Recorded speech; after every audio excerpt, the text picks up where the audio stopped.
INB news కి స్వాగతం. బులెటిన్లో ముందుగా హెడ్లైన్స్.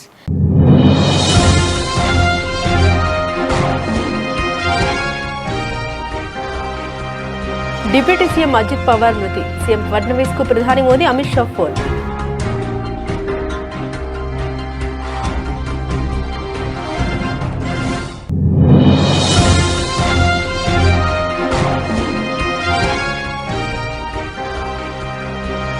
మోదీకి ట్రంప్ క్షమాపణ చెప్పాలి. అమెరికన్ సింగర్ మేరీ మిల్బెన్ సంచలన వ్యాఖ్యలు.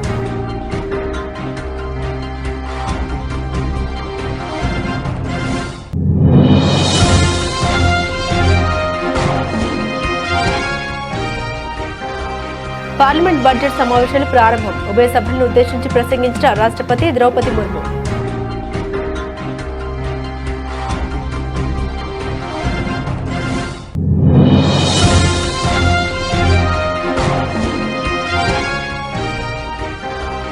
జనసేన ఎమ్మెల్యే ఆరవ శ్రీధర్పై మహిళ లైంగిక ఆరోపణలు.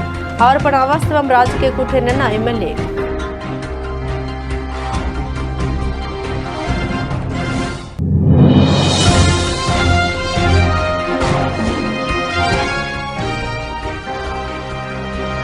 గణతంత్ర దినోత్సవ వేడుకల్లో రాహుల్ గాంధీని అవమానించేలా బీజేపీ వ్యవహరించింది. మండిపడ్డ జగ్గారెడ్డి.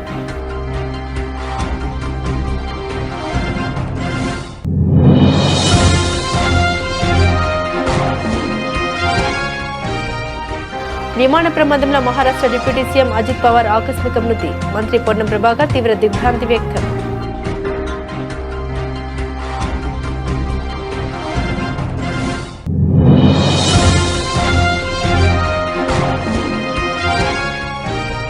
రేవంత్ రెడ్డి అతని సోదరులు కలిసి 5 లక్షల కోట్ల విలువైన 9,200 ఎకరాల భూముల్ని కొల్లగొట్టే ప్రయత్నం. కేటీఆర్ ఫైర్.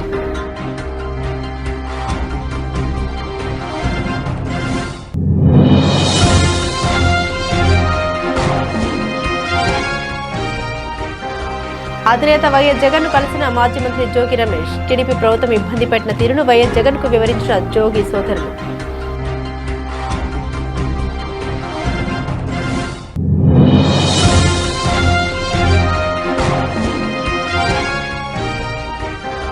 ఖమ్మం పట్టణంలో పేదల ఇళ్లను కూల్చివేస్తున్న అధికారులు.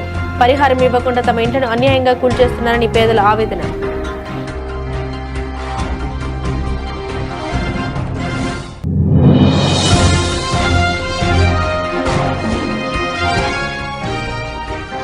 వాడెవడు అర్జెంటీనా నుండి మెస్సీ వస్తే సింగరేణికి ఏం సంబంధం? రేవంత్ రెడ్డిపై కిషన్ రెడ్డి ఆగ్రహం.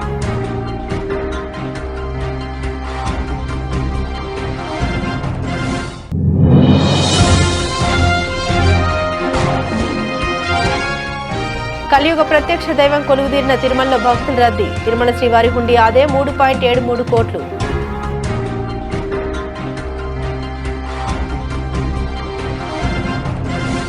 మహారాష్ట్రలో ఘోర విషాదం చోటు చేసుకుంది. రాష్ట్ర డిప్యూటీ సీఎం ఎన్సీపీ అధినేత అజిత్ పవార్ ప్రయాణిస్తున్న విమానం బారామతి సమీపంలో కుప్పకూలింది. ఈ దుర్ఘటనలో అజిత్ పవార్తో పాటు మరో 4 అక్కడికక్కడే మృతి చెందారు. విమానంలో ప్రయాణిస్తున్న 5 మరణించినట్లు directorate general of civil aviation అధికారికంగా ధృవీకరించింది. ఈ ఘటనపై ప్రధాని నరేంద్ర మోదీ, కేంద్ర హోంమంత్రి అమిత్ షా తీవ్ర దిగ్భ్రాంతిని వ్యక్తం చేశారు. వారు వెంటనే మహారాష్ట్ర ముఖ్యమంత్రి దేవేంద్ర ఫడ్నవీస్ కు ఫోన్ చేసి ప్రమాద వివరాల్ని, తాజా పరిస్థితిని అడిగి తెలుసుకున్నారు. ప్రమాద వార్త తెలియగానే అజిత్ పవార్ కుటుంబ సభ్యులు హుటాహుటిన ఘటనా స్థలానికి బయలుదేరారు.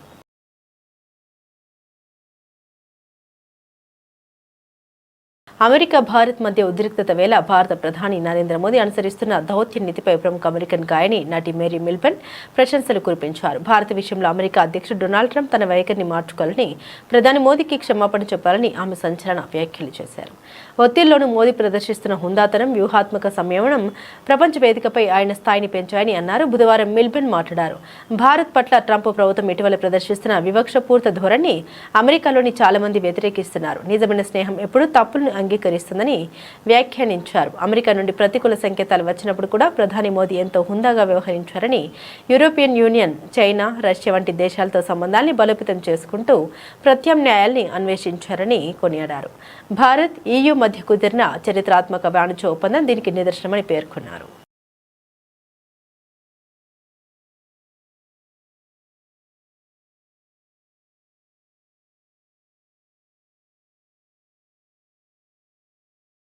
పార్లమెంట్ బడ్జెట్ సమావేశాలు ఈ రోజు ఘనంగా ప్రారంభమయ్యాయి. తొలి రోజు ఢిల్లీలోని పార్లమెంట్లో లోక్సభ, రాజ్యసభ సభ్యులతో కూడిన ఉభయ సభల్ని ఉద్దేశించి రాష్ట్రపతి ద్రౌపది ముర్ము ప్రసంగించారు. కేంద్ర ఆర్థిక మంత్రి నిర్మలా సీతారామన్ ఈ నెల 29న ఆర్థిక సర్వేను ఫిబ్రవరి 1న కేంద్ర బడ్జెట్ ప్రవేశపెట్టనున్నారు. ఈ సందర్భంగా రాష్ట్రపతి ముర్ము మాట్లాడారు.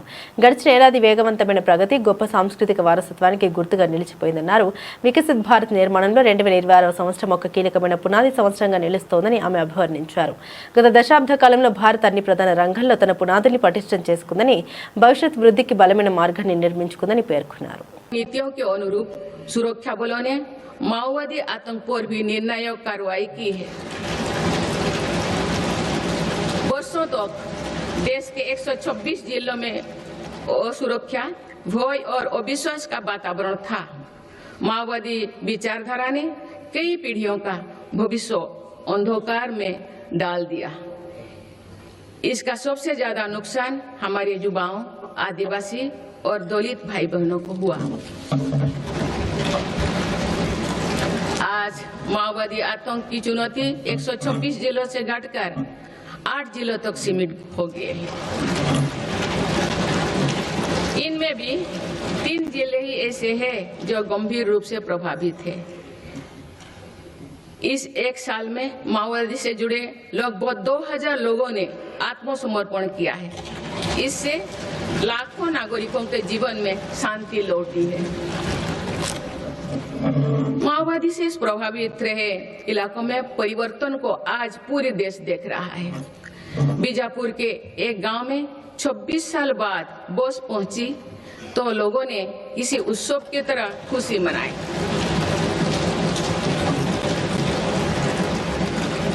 बस्तर ओलंपिक में युवा बढ़ चढ़कर हिस्सा ले रहे हैं। हथियार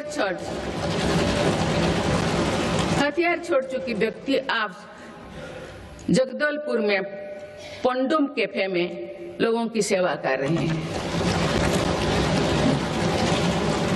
माननीय सदस्यगण, मेरी सरकार ये सुनिश्चित कर रही है कि जो लोग हथियार छोड़कर मुख्यधारा से जुड़े हैं उनका जीवन पटरी पर लौटे। वो दिन दूर नहीं जो देश से आतंक पूरी तरह से समाप्त हो जाए। माननीय सदस्यगण, గురుదేవ్ రవీంద్రనాథ్. కడప జిల్లా రైల్వే కోడూరు జనసేన ఎమ్మెల్యే ప్రభుత్వపై పార్వశ్రీధర్పై తీవ్ర లైంగిక ఆరోపణలు రావడం రాజకీయంగా కలకలం రేపుతుంది. తనను లైంగికంగా వాడుకుని పలుమార్లు గర్భస్రావాలు చేయించారని ఓ ప్రభుత్వ ఉద్యోగిని ఆరోపించారు. ఈ ఆరోపణపై పోలీసులు కేసు నమోదు చేసి దర్యాప్తు చేస్తున్నారు. మరోవైపు ఇవన్నీ అవాస్తవాలని, తనపై రాజకీయ కుట్ర జరుగుతుందని ఎమ్మెల్యే శ్రీధర్ ఖండించారు. రైల్వే కోడూరుకు చెందిన ఓ ప్రభుత్వ ఉద్యోగిని సోషల్ మీడియాలో ఒక వీడియో విడుదల చేశారు. ఎమ్మెల్యే శ్రీధర్ తనను 1.5 సంవత్సరాలుగా లైంగికంగా వాడుకుంటున్నారని, 5 సార్లు బలవంతంగా అబార్షన్ చేయించారని ఆమె ఆరోపించారు. పెళ్లి చేసుకుంటామని నమ్మించి మోసం చేశారని, ఇప్పుడు తన కుమారుని చంపేస్తామని బెదిరిస్తున్నారని ఆమె ఫిర్యాదులో పేర్కొన్నారు. ఈ వీడియో వైరల్ కావడంతో ఆమె పోలీసులకు కూడా ఫిర్యాదు చేశారు. అందరికీ నమస్కారం. నేను అరవ శ్రీధర్, రైల్వే కోడ జనసేన పార్టీ ఎమ్మెల్యేగా ఉన్నాను. ఈ రోజు మార్నింగ్ నుంచి ఏదైతే నా మీద తప్పుడు ప్రచారం, అదేవిధంగా తప్పుడు ఫేక్ డీప్ వీడియోలు ప్రచారం చేస్తున్నారో దానికి నేను సూటిగా వాళ్ళనే క్వశ్చన్ అడుగుతున్నాను. నేను 2021 నుంచి సర్పంచ్ గా 3 years కంటిన్యూగా సర్పంచ్ గా పనిచేశాను. సర్పంచ్ గా పనిచేసేటప్పుడు నా విలేజ్ లో కావచ్చు, లేకపోతే పక్క పంచాయతీలు కావచ్చు, మండలంలో కావచ్చు, ఏ రోజైనా శ్రీధర్ ఇలాంటి తప్పులు చేస్తాడు, శ్రీధర్ పలానా తప్పులు చేస్తాడు, తప్పుడు వ్యక్తి అని నిరూపించండి. అదేవిధంగా ఈ రోజు మా జనసేన పార్టీ అధ్యక్షులు శ్రీ గౌరవ ఉప ముఖ్యమంత్రి కళ్యాణ్ సార్ దగ్గర ఆయన అడుగుజాల్లో నడుస్తూ ఆయన పనితీరుపై దృష్టి పెట్టి ఆయన ఎట్లయితే ప్రజలకు సేవ చేస్తున్నాడో అంతటికన్నా కొంచెం ఆయన దాంట్లో 1% ప్రజలకు సేవ చేస్తూ నా రైల్వే కోడ్ నియోజకవర్గంలో నేను పని చేస్తుంటే నాపైనే ఈ విధంగా దుష్ప్రచారం స్టార్ట్ చేయడం జరిగింది. ఏదైతే నేను ఈ videos fake deep videos morning నుంచి ఫేక్ అని చెప్తున్నారో దానికి నేను సూటిగా మరొకసారి వాళ్ళని అడుగుతున్నాను. ఈ 1.5 year నుంచి నేను చేశా అంటున్నారు కదా, నేను లాస్ట్ 6 months నుంచి నన్ను ఇట్లే హరాస్మెంట్ చేస్తా ఉంటే మా అమ్మ వెళ్ళి పోయి పోలీస్ కంప్లైంట్ కూడా ఇచ్చింది. కావున దానికి కూడా మళ్ళీ కూడా నేను దీని వెనక ఎవరున్నారు, ఎవరైతే ఈ వాంటెడ్ గా చేస్తున్నారో కూడా నేను చట్టపరంగా కోర్టు నుంచే ఎట్లయితే దానికి తగిన చర్యలు తీసుకోవాలో అదేవిధంగా చర్యలు తీసుకొని దేశంలో రాజ్యాంగం ఇచ్చిన సాంప్రదాయాల ప్రకారం ప్రధాని తర్వాత ప్రతిపక్ష నాయకుడికి గౌరవం ఇవ్వాలి. నెహ్రూ నుండి మన్మోహన్ సింగ్ వరకు ఈ సంప్రదాయం పాటించారు. గణతంత్ర దినోత్సవ వేడుకల్లో ప్రతిపక్ష నాయకుడు రాహుల్ గాంధీ అవమానించేలా బీజేపీ వ్యవహరించింది. ఇది ప్రజాస్వామ్య విలువలకు, రాజ్యాంగ సంప్రదాయాలకు విరుద్ధమని టీపీసీసీ వర్కింగ్ ప్రెసిడెంట్ జగ్గారెడ్డి మండిపడ్డారు. రాహుల్ గాంధీ గారి, ప్రియాంక గాంధీ గారి యొక్క కుటుంబం వాళ్ళ సాంప్రదాయాలు, జెండా వందనం 15 ఆగస్టు కానీ ఢిల్లీలో 26 జనవరి సాంప్రదాయాలు ఏ రకంగా ఉండే, ఎలాంటి సాంప్రదాయాలను ప్రభుత్వ పరంగా ప్రజల ముందు ఉంచేవాళ్ళు. ప్రధానమంత్రి గారు జెండా వందన కార్యక్రమం చేస్తే ఢిల్లీలో అక్కడ కొన్ని సాంప్రదాయాలు ఏంటంటే, ఈ దేశానికి ప్రధానమంత్రి హోదాలో ఎవరైతే ఉంటారో ఫస్ట్ అతనే సిటిజన్, తర్వాత ప్రజలు ఒక 2 రకాల నిర్ణయాలు, ఒకటేమో అధికారము, ఒకటేమో ప్రతిపక్షము. ఇది డెమోక్రసీ రాజ్యాంగ పద్ధతిలో, అంబేద్కర్ గారి యొక్క రాజ్యాంగ పద్ధతిలో ప్రజల ఓటు బ్యాంకు ద్వారా, ప్రజల ఓటు ద్వారా మరి ప్రధానమంత్రికి హోదాలో ఒక వ్యక్తికి అవకాశం ఇస్తే ప్రతిపక్ష పార్టీగా ఒక పార్టీకి అవకాశం ప్రజలు ఇచ్చే సాంప్రదాయం దేశంలో కొనసాగుతుంది. అయితే ఆ రోజులలో జవహర్లాల్ నెహ్రూ, ఇందిరాగాంధీ గారితో పాటు మొన్నటి వరకు యూపీఏ గవర్నమెంట్లో రాజీవ్ గాంధీ గారు కానీ, తర్వాత సోనియా గాంధీ యూపీఏ చైర్మన్గా, మన్మోహన్ సింగ్ గారు ప్రధానమంత్రిగా కూడా జెండా వంద కార్యక్రమాన్ని ప్రధానమంత్రి గారు చేస్తుంటే ప్రతిపక్ష నాయకుడు ముందు లైన్లో కూర్చునే పెట్టేవాడు, ఫస్ట్ లైన్లో కూర్చొని పెడతారు. అది మర్యాద, అది రాజ్యాంగం ఇచ్చిన మర్యాద, ప్రజలు ఇచ్చిన మర్యాద, అది హక్కు, దేశ ప్రజలు ఇచ్చిన హక్కు. అది మొన్న జరిగిన ఎన్నికల్లో ప్రధానమంత్రిగా మోడీ గారికి అవకాశం ఇచ్చారు. బీజేపీ ప్రధానమంత్రి గారు రాష్ట్రపతిగా వాళ్ళ నాయకురాలను పెట్టుకున్నారు. దేశ ప్రజలు ప్రతిపక్ష నాయకుడిగా రాహుల్ గాంధీ గారికి అవకాశం ఇచ్చారు. ఈ దేశానికి ప్రధానమంత్రి తర్వాత మోడీ గారు, తర్వాత ప్రతిపక్ష నాయకుడే ఈ దేశ ప్రజలు ఇచ్చిన అది ఒక అవకాశం, అదొక నిర్ణయం. నిన్న 26 జనవరి ప్రతిపక్ష నాయకుడు రాహుల్ గాంధీ గారిని అవమానపరిచే విధంగా బీజేపీ ప్రవర్తన నిన్న చాలా స్పష్టంగా కనబడ్డది. ఇది ప్రజలు గమనించాలి. ఆనాటి రాహుల్ గాంధీ గారి యొక్క కుటుంబాన్ని తీసుకొచ్చిన ఒక మంచి సాంప్రదాయాలను ఈనాడు బీజేపీ ప్రభుత్వము, మోడీ గారు, అమిత్ షా గారు దాన్ని, ఆ సాంప్రదాయాలను తుంగలో తొక్కింది. ఇది చాలా చాలా చాలా అంటే ఒక ప్రధానిగా మోడీ గారు, ఒక అమిత్ షాగా, హోమ్ మినిస్టర్ గారు సాంప్రదాయాల పేరు మీద రాజకీయ జీవితాన్ని గడుపుతున్నటువంటి బీజేపీ, సిద్ధాంతాల పేరు మీద జీవించే రాజకీయ పార్టీగా బీజేపీ, మరి ఈరోజు అలాంటి సాంప్రదాయాలను తుంగల దొక్కే యొక్క పరిస్థితులు ఈ రోజు నిన్న మనము అక్కడ చూడడం జరిగింది. రాహుల్ గాంధీ విమాన ప్రమాదంలో మహారాష్ట్ర డిప్యూటీ సీఎం అజిత్ పవార్ ఆకస్మిక మృతి పట్ల మంత్రి పొన్నం ప్రభాకర్ తీవ్ర దిగ్భ్రాంతి వ్యక్తం చేశారు. వారి మరణం మహారాష్ట్ర రాజకీయాల్లో తీరని లోటు అని అన్నారు. ఈ విషాద సమయంలో పవార్ కుటుంబ సభ్యులకు, అభిమానులకు, శ్రేయోభిలాషులకు ప్రగాఢ సానుభూతి వ్యక్తం చేశారు. మహారాష్ట్ర ఉప ముఖ్యమంత్రి అజిత్ పవార్ గారి ఆకస్మిక మృతిని తీవ్ర సంతాపం వ్యక్తం చేస్తా ఉన్నాం.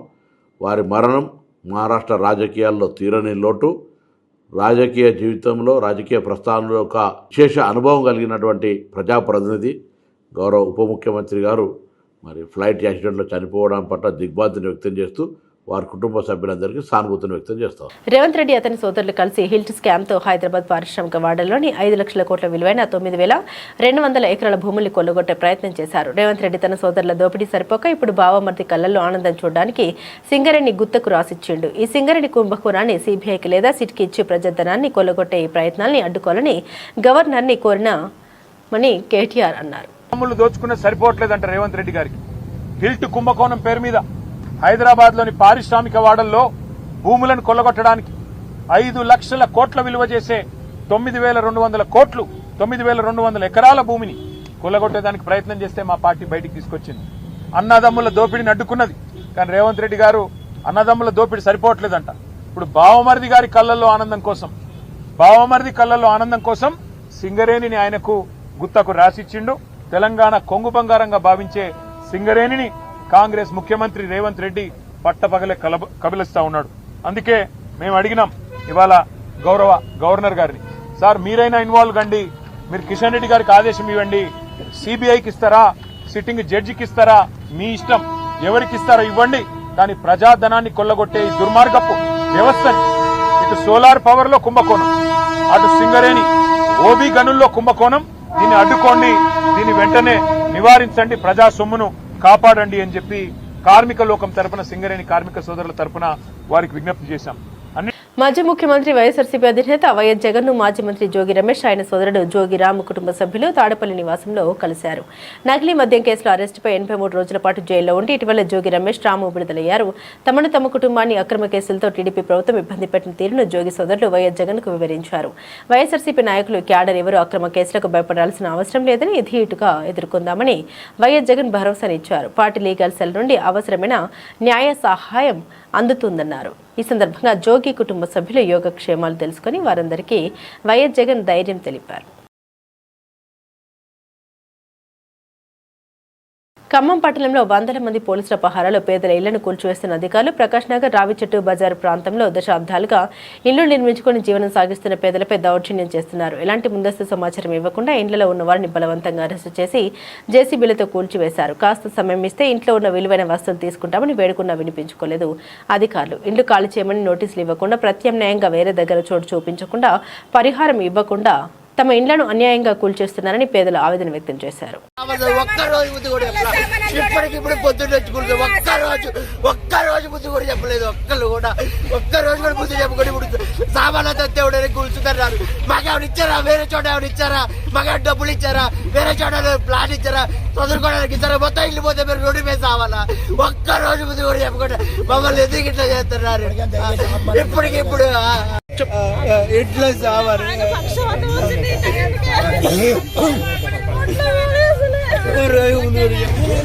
సింగరేణి కాంగ్రెస్ ప్రభుత్వం దోచుకుంటోందని కేంద్ర మంత్రి కిషన్ రెడ్డి ఆరోపించారు. గత ఏడాది అర్జెంటీనా ఫుట్బాల్ ఆటగాడు మెస్సీ వస్తే సింగరేణి నుండి 10 కోట్లు ఖర్చు చేశారని ఆయన ఆగ్రహం వ్యక్తం చేశారు. సింగరేణి నిధుల్ని గతంలో బీఆర్ఎస్ ఎప్పుడు కాంగ్రెస్ పార్టీ దోచుకుంటుందని విమర్శించారు. ఎవరు ఫుట్బాల్ ఆడతారట, వాడెవడు మెస్సీ ఇతర దేశాల నుండి వస్తే నా సింగరేణికి ఏం సంబంధం? అతను వస్తే సింగరేణి నుండి 10 కోట్లు ఖర్చు పెట్టారు. సింగరేణిలో కార్మికులకు, కాంట్రాక్టు కార్మికులకు వేతనాలు ఇవ్వడానికి, పెంచడానికి డబ్బులు లేవు కానీ, మెడికల్ రియంబర్స్మెంట్ కోసం డబ్బులు లేవు కానీ, ఎవడో మెస్సీ వస్తే వానికి డబ్బులు ఇస్తాడు. నా సింగరేణి కార్మికులు కష్టపడి సంపాదించిన డబ్బును అక్కడ ఖర్చు పెట్టడానికి ముఖ్యమంత్రి రేవంత్ రెడ్డికి ఎవరు అధికారం ఇచ్చారని ఆయన ప్రశ్నించారు. సింగరేణిని ఈరోజు కాంగ్రెస్ పార్టీ కూడా దోచుకుంటుంది. ఎవడో ఫుట్బాల్ ఆటోడట, వాడు ఇతర దేశాల నుంచి వస్తే ఏం పేరు అని పేరు? ఆడోడు మెస్సీ అట, వాడేవాడు మెస్సీ గిస్సో, వాడేవో వస్తే నా సింగరేణికి సంబంధం అని అడుగుతా ఉన్నాను. సింగరేణి సంబంధం ఏంటి? సింగరేణి నుంచి 10 కోట్లు తీసి ఖర్చు పెడతారు. ఇక్కడ సింగరేణిలో కార్మికులకు, కాంట్రాక్ట్ కార్మికులకు జీతాలు ఇవ్వడానికి, జీతాలు పెంచడానికి డబ్బులు లేవు. మెడికల్ రియంబర్స్మెంట్ చేయడానికి డబ్బులు లేవు.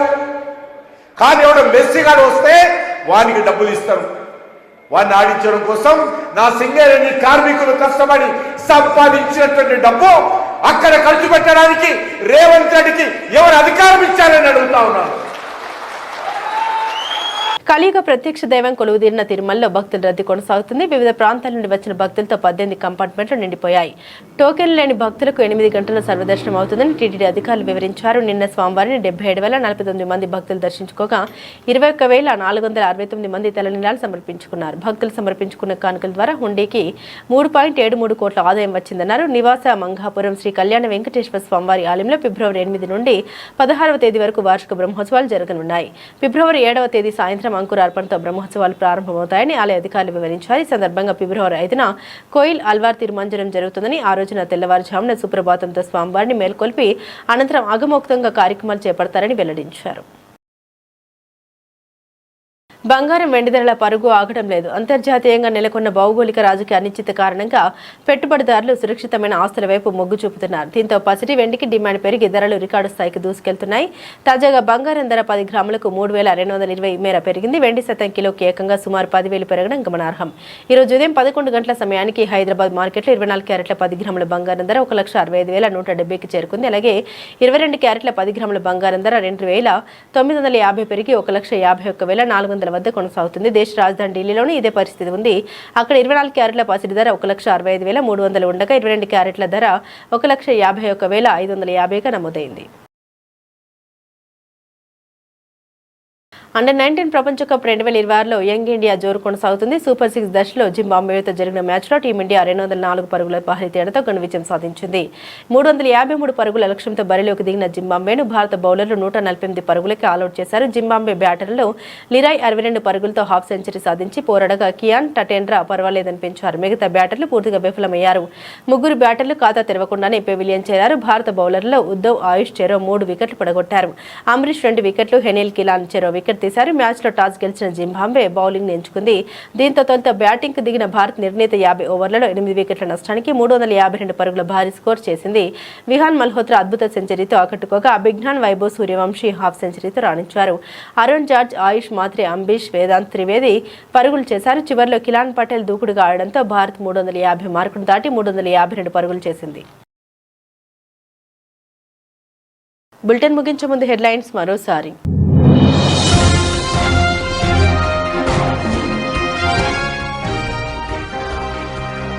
డిప్యూటీ సీఎం అజిత్ పవార్ మృతి, సీఎం ఫడ్నవీస్ కు ప్రధాని Modi, Amit Shah phone.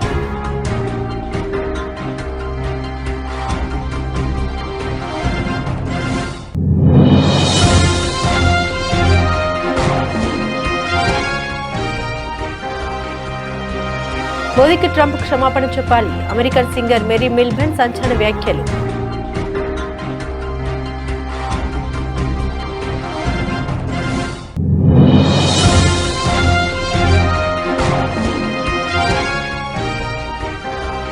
Parliament budget సమావేశాలు ప్రారంభం, ఉభయ సభలను ఉద్దేశించి ప్రసంగించిన రాష్ట్రపతి ద్రౌపది ముర్ము.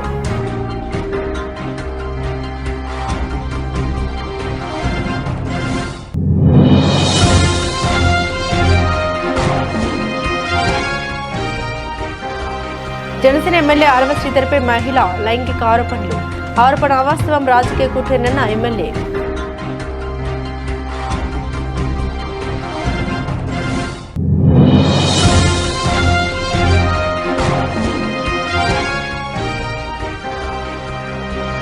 గణతంత్ర దినోత్సవ వేడుకల్లో రాహుల్ గాంధీని అవమానించేలా బీజేపీ వ్యవహరించింది, మండిపడ్డ జగ్గారెడ్డి.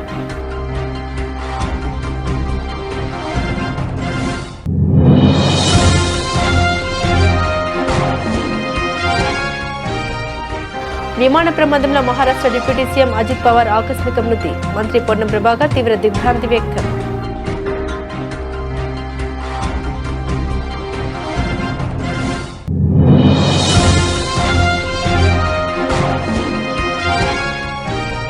రేవంత్ రెడ్డి అతని సోదరులు కలిసి 5 లక్షల కోట్ల విలువైన 9,200 ఎకరాల భూముల్ని కొల్లగొట్టే ప్రయత్నం, కేటీఆర్ ఫైర్.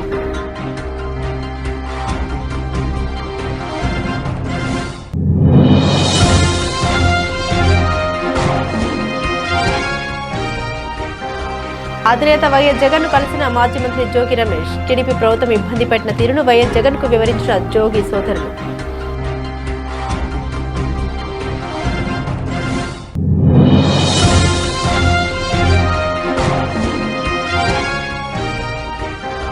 ఖమ్మం పట్టణంలో పేదల ఇళ్లను కూల్చివేస్తున్న అధికారులు, పరిహారం ఇవ్వకుండా తమ ఇంట్లను అన్యాయంగా కూల్చేస్తున్నారని పేదల ఆవేదన.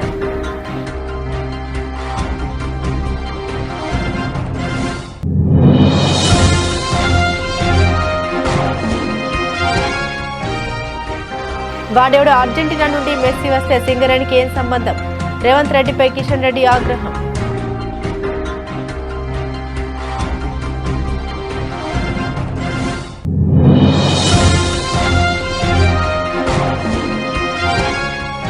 కలియుగ ప్రత్యక్ష దైవం కొలువుదీరిన తిరుమలలో భక్తుల రద్దీ, తిరుమల శ్రీవారి హుండీ ఆదాయం 3.73 కోట్లు.